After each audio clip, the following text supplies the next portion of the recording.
Hi all. அம்மா வீட்டில் அம்மாயி அரிசி பருப்பு தான் செஞ்சேன். அது என்ன அம்மாயி அரிசி பருப்புன்னு கேட்குறீங்களா? எங்கள் அம்மாயி ஸ்பெஷலாக எங்களுக்காக செய்கிறது. ஒன்றுமே போட மாட்டாங்க. வெறும் வரமிளகா, பூண்டு இந்த ரெண்டையும் தட்டி போட்டு அவ்வளோ சூப்பராக அரிசி பருப்பு செய்வாங்க.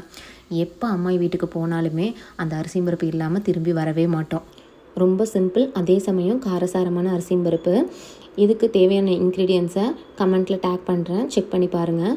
குக்கரில் தேவையான அளவுக்கு எண்ணெய் விட்டுட்டு கடுகு, பச்சைக்கடலை பருப்பு, பெரிய வெங்காயம், முழுசாக போட்ட சின்ன வெங்காயம், மிளகாய், கருவேப்பிலை, பூண்டு இதெல்லாம் நல்லா வதக்கி விட்டுக்கோங்க. வதங்கினதுக்கப்புறம் தக்காளி சேர்த்துக்கலாம்.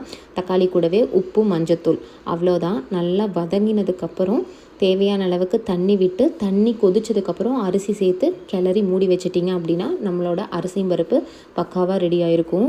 அதே சமயம் உதிரி உதிரியாக வரணும். தண்ணி தேவையான அளவுக்கு மட்டும் விட்டுக்கோங்க. ரொம்ப குழஞ்சிருச்சு அப்படின்னா டேஸ்ட் குறைஞ்சிரும்.